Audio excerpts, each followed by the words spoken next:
Hello সবাইকে, আসসালামু আলাইকুম। আজকে আমি পাঠ করে শোনাবো পদ্মজা গল্পের পর্ব 9।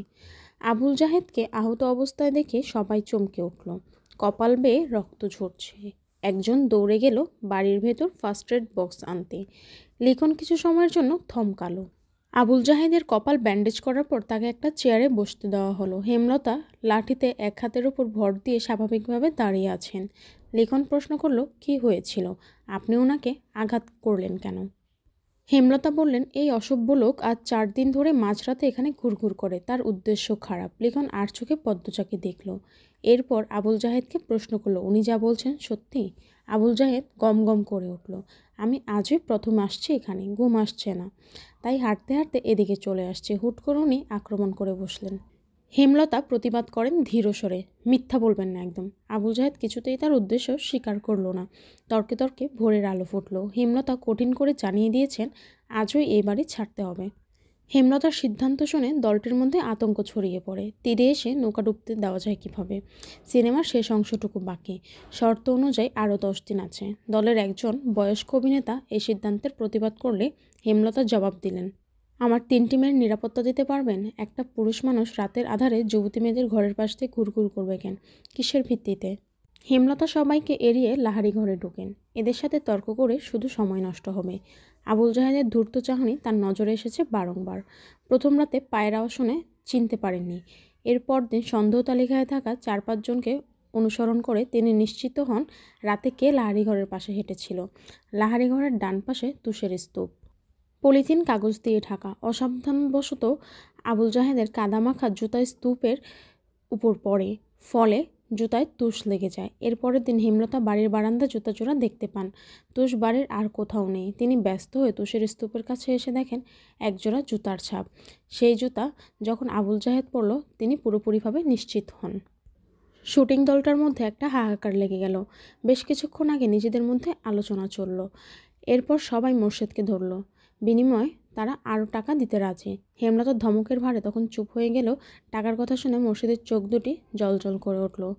ঘরে এসে হেমলতার সাথে ধুমধর কাজ ঝগড়া লাগিয়ে দিল। হেমলতা কিছুতেই রাজি হননি। শেষ অবধি তিনি নিজের সিদ্ধান্তে অনড় থাকতে পারলেন না। দলের কিছু ভালো মানুষের অনুরোধ ফেলতে গিয়ে তিনি অস্বস্তি বোধ করছিলেন। 10 দিনের বদলে 5 দিনের সময় দেন। হেমলতা স্বস্তিতে নিঃশ্বাস ফেললেন। ভাগ্যিস কোনো ঘটনা ঘটার আগে ব্যাপারটা খোলাসা হয়েছে। বেশ গরম পড়েছে আজ। মুন্নাকে পাশে নিয়ে পদ্মজা পাটিতে বসে আছে। মনোযোগ দিয়ে মুন্নাকে শেখাচ্ছে কি ডাকতে হবে।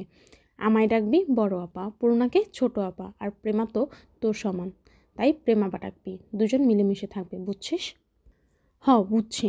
আম্মাকে তুইও আম্মা ডাকবি। আমাদের আম্মা আব্বা আজ থেকে তোরও আম্মা আব্বা, বুঝছিস?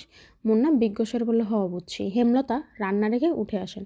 মুন্নাকে বললেন, শুদ্ধ ভাষায় কথা বলবি, তোর পদ্ম আপা যেভাবে বলে। কই আমনে? পদ্মজা বলল, কই আমনে না, বল। আচ্ছা বলবো। মুন্না বাধ্যের মতো হেসে বলে, আচ্ছা বলবো। হেমলতা হেসে চলে যান। পূর্ণা রুম থেকে মুন্নাকে ডাকলো, মুন্না রে। সুডু আপা। পদ্মজা মুন্নার গালে আলতো করে থাপ্পড় দিয়ে বলল, বল। জি ছোট আপা। মুন্না পদ্মজার মতো করে বলল, জি ছোট আপা। পদ্মজা হাসলো। পূর্ণা মৃদু হেসে বলল, তোর নাম পাল্টাতে হবে। আমি তোর নতুন নাম রেখেছি। ক্যারে নাম পাল্টাইতাম ক্যারে? পদ্মজা কিছু বলার আগে মুন্না প্রশ্ন করলো, আচ্ছা এই কথাটা কেমনে কইতাম? পদ্মজা হেসে কপাল চাপড়ে, এই ছেলে তো আঞ্চলিক ভাষা বুধ হয়ে আছে। পূর্ণা বলল, তুই এখন আমাদের ভাই, আমাদের নামের সাথে মিলিয়ে তোর নাম রাখা উচিত না? কি বল, উচিত না? মুন্না দাঁত কেলিয়ে হেসে দিল। এজন্যই তোর নাম পাল্টাতে হবে। আজ থেকে তোর নাম প্রান্ত মোড়ল। সবাইকে বলবে, এটা মনে থাকবে? মনে রাখাম।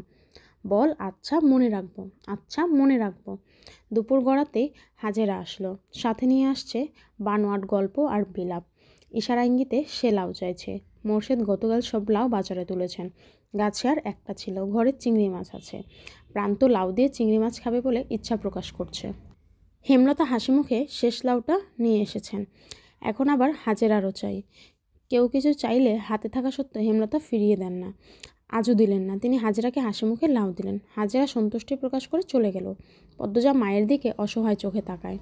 প্রান্ত এই বাড়িতে এসে প্রথম যা চাইল তাই পেল না। মনের উপর নেতিবাচক প্রভাব পড়বে না তো? হেমলতা পদ্মজার দৃষ্টি বুঝেও কিছু বললেন না। প্রান্তকে ডেকে কোলে বসান। ছেলেটাকে দেখতে বেশ লাগছে।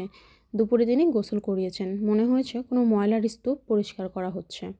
জন্মদাতার মৃত্যুর প্রান্তের উপর বিন্দুমাত্র প্রভাব ফেলল না। এজন্য কেউই অবাক হয়নি, ভাবছিল শুধু রাতেই একসাথে থাকা হতো। অনেক রাত প্রান্ত একা থেকেছে। এইটুকু ছেলে কত রাত ভয় নিয়ে কাটিয়েছে। হেমলতা আদুরে কণ্ঠে বললেন, একটা গল্প শোনাই, শুনবি? হুনাও। পদ্মজা প্রান্তের ভাষায় ভুল ধরিয়ে দিল। হুনাও না বল, শোনাও আম্মা। প্রান্ত মাথা কাত করে। এরপর হেমলতাকে বলল, শোনাও আম্মা। আম্মাটা ডাক শুনে হেমলতার বুকে বিশুদ্ধ ভালোবাসা ছেয়ে গেল। তিনি কণ্ঠে ভালোবাসা ঢেলে বলেন, আমাদের একদিন মরতে হবে তো, জানিস তো? জান্নাত জাহান্নামের কথা কখনো কেউ বলেছে? প্রান্ত মাথা দুই পাশে নাড়ালো। কেউ শোনায়নি। হেমলতা এমনটা সন্দেহ করেছিলেন। প্রান্ত এ সম্পর্কে জানে না।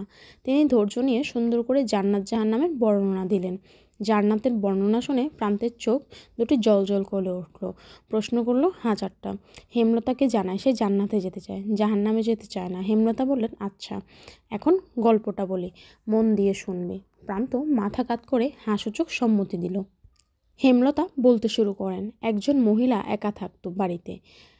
না দুটি ছেলে মেয়ে আছে, খুব ছোট ছোট, খুব অভাবে চলতো তাদের। ছোট একটা জায়গায় মাটির ঘর, ঘরের সামনে শখ করে একটা লাউ চারা লাগায়। লাউ গাছ বড় হয়, লাউ পাতা হয় অনেক। এই লাউ পাতা দিয়ে দিন চলে যায় তার। কখনো সিদ্ধ করে খায়, নুন মরিচ পেলে শাক হিসেবে রেঁধে খায়।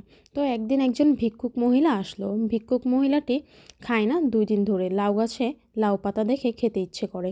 লাউ গাছের মালিক যে মহিলাটি, তাকে ভিক্ষুক বলে লাউ পাতা দিতে, রেঁধে খাবে। খুব অনুনয় করে বলে। মহিলাটির মায়া হয়। ভিক্ষুক মহিলাকে কথা শোনাতে শোনাতে কয়েকটা লাউ পাতা ছিঁড়ে দেয়। তার কয়েকদিন পর লাউ গাছের মালিক যিনি, তিনি মারা গেলেন। গ্রামবাসী সহ মসজিদের ইমাম মিলে দাফন করেন। বুঝছিস তো প্রান্ত? হ্যাঁ, প্রান্ত মনোযোগ দিয়ে শুনছে। সে খুবই মনোযোগী শ্রোতা।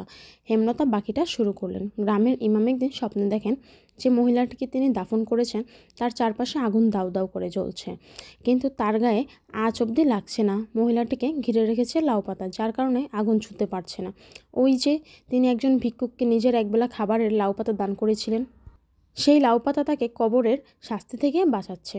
জাহান্নাম থেকে বাঁচাতে আমাদের অনেক ইবাদত করা উচিত। তার মধ্যে একটি হলো দান। সামর্থ্য অনুযায়ী দান করা উচিত, কাউকে ফিরিয়ে দেওয়া উচিত না। বোঝা গেছে? বুঝছি। আমি দান করাম। করবি, অনেক বড় হবি জীবনে, আর অনেক দান খয়রাত করবি। আচ্ছা প্রান্ত, এখন যদি কোনো অভাবী এসে বলে তোর লাউটা দিতে, তুই কি করবি? প্রান্ত গম্ভীর হয়ে ভাবে। এরপর বলল, দিয়াম। একটু আগে একজন মহিলা আসছিল না, দেখেছিস তো? দেখছি। সে খুব গরিব, বাড়িতে বাচ্চা আছে ছোট। এসে বলল লাউ দিতে, তাই তোর লাউটা দিয়ে দিয়েছি। এজন্য কি এখন তোর মন খারাপ হবে? লাউটা তুমি দিছো, তাইলে তোমারে আগুন থেকে বাঁচাইবো লাউটা। লাউটা আমি দিলেও তোর জন্য ছিল। তুই এখন খুশি মনে মেনে নিলে লাউটা তোকে আগুন থেকে বাঁচাবে। হেমলতার কথায় প্রান্ত খুশি হয় খুব। পরপরই মুখ গম্ভীর করে প্রশ্ন করল, একটা লাউ কেমনে বাঁচাইবো আমারে? প্রান্ত নিষ্পাপ কণ্ঠ শুনে হেমলতা পদ্মজা পূর্ণ হেসে উঠল। পদ্মজা বলল, কয়টা লাউ পাতা অনেকগুলো হয়ে মহিলাটাকে বাঁচিয়েছিল, তেমন একটা লাউ অনেকগুলো হয়ে তোকে বাঁচাবে। প্রান্ত একটার পর একটা প্রশ্ন করেই যাচ্ছে। হেমলতা হেসে হেসে তার উত্তর দিচ্ছেন। পদ্মজার হুট করে প্রান্তের চোখে চোখ পড়ে হেমলতার উপর। মা হাসলে সন্তানদের বুকে যে আনন্দের ঢেউ ওঠে তা কি জানেন? পদ্মজার আদর্শ তার মা। সে তার মায়ের মতো হতে চায়। 5 দিন শেষ। শুটিং দলের মধ্যে খুব ব্যস্ততা, সব কিছু গুছানো হচ্ছে। 5 দিনে তাড়াহুড়ো করে শ্যুট শেষ করা হয়েছে। লিখন উঠানে চেয়ার নিয়ে বসে আছে। চিত্রা এসে তার পাশে বসলো, কাশির মতো শব্দ করলো লিখনের মনোযোগ পেতে। তিনি তাকালো, স্নান মুখে প্রশ্ন করলো, সব গোছানো শেষ? শেষ। তুমি তো কিছুই গোছাওনি। বিকেলে রওনা দিব। আমার আর কি আছে গোছানো, দুপুরে শেষ করে ফেলবো। মন খারাপ? লিখন কিছু বলল না। লাহারি ঘরের দিকে তাকালো, দৃষ্টিতে শূন্যতা, কিছু ফেলে যাওয়ার বেদনা। বুকের বাপাশে চিনচিন করে ব্যথা। চিত্রা হাত ঘড়ি পড়তে পড়তে বলল, ছোট বোনের সমান বলে ঠোঁট বাঁকিয়েছিলে, এখন তারই প্রেমে পড়লে। লিখন কিছু বলল না, দীর্ঘ শ্বাস ছাড়ল। চিত্রা বলল, পদ্মজা কিন্তু অনেক বড়ই। আগামী মাসে ওর 17 হবে শুনেছি। এই গ্রামে 17 বছর বয়সী অবিবাহিত মেয়ে হাতে গোনা কয়টা? পদ্মজা শ্রেণীর বেশিরভাগ মেয়ে বিবাহিত, আর খুব কম মেয়ে পড়ে। চিত্রার কথা আগ্রহ করে লিখন বলল, তোমার বিয়েটা কবে হচ্ছে? বছরের শেষ দিকে, সব ঠিকঠাক থাকলে আর ভগবান চাইলে। কিছুক্ষণের মধ্যে সবাই ঢাকা রওনা দেবে। হেমলতা মোর্শেদ বিদায় দিতে এসেছেন। দলটার 3-4 জনের চরিত্রে সমস্যা থাকলেও বাকিরা খুব ভালো। হেমলতার সাথে মিশেছে খুব, নিজের বাড়ি মনে করে থেকেছে, বাড়ির দেখাশোনা করেছে। লিখন হেমলতার আড়ালে একটি সাহসিকতার কাজ করে ফেলল। ব্যস্ত পায়ে লাহারি ঘরে আসলো। বারান্দায় বসেছিল পদ্মজা। লিখনকে দেখে ভয়ে তার বুক কেঁপে উঠল। পদ্মজাকে কিছু বলতে দিল না লিখন। সে দ্রুত বারান্দায় উঠে পদ্মজার হাতে একটা চিঠি গুঁজে দিয়ে জায়গা ত্যাগ করল। পদ্মজা অনবরত কাঁপতে থাকে। পূর্ণা চৌকি থেকে ব্যাপারটা খেয়াল করেছে। সে হতভম্ব। ধীর পায়ে হেঁটে আসে। পদ্মজার সারা শরীর বেয়ে ঘাম ছুটছে। হিতাহিত জ্ঞান শূন্য হয়ে পড়ে। হাত থেকে চিঠি পড়ে যায়। পূর্ণা কুড়িয়ে নিল। পদ্মজার গলা শুকিয়ে কাঠ। হেমলতা এসে দেখেন পদ্মজা হাঁটুতে থুতনি ঠেকিয়ে বসে আছে। কেমন দেখাচ্ছে যেন। তিনি উদ্বিগ্ন হয়ে প্রশ্ন করলেন, পদ্ম, শরীর খারাপ? মায়ের কণ্ঠ শুনে পদ্মজা ভয় পেল। বাতাসে অস্বস্তি, নিঃশ্বাসে অস্বস্তি। চোখ দুটি স্থির রাখা যাচ্ছে না, নিঃশ্বাস এলোমেলো। পূর্ণা পরিস্থিতি সামলাতে বলল, আম্মা, আপার মাথা ব্যথা। হুট করে এমন মাথা ব্যথা উঠল কেন? পদ্মরে খুব ব্যথা? পদ্মজা অসহায় চোখে পূর্ণার দিকে তাকালো। আকস্মিক ঘটনায় সে ভেঙে পড়েছে। ডান হাত অনবরত কাঁপছে। হেমলতা তীক্ষ্ণ চোখে দুটো মেয়েকে দেখেন। কঠিন স্বরে প্রশ্ন করেন, কি লুকাচ্ছিস দুজন?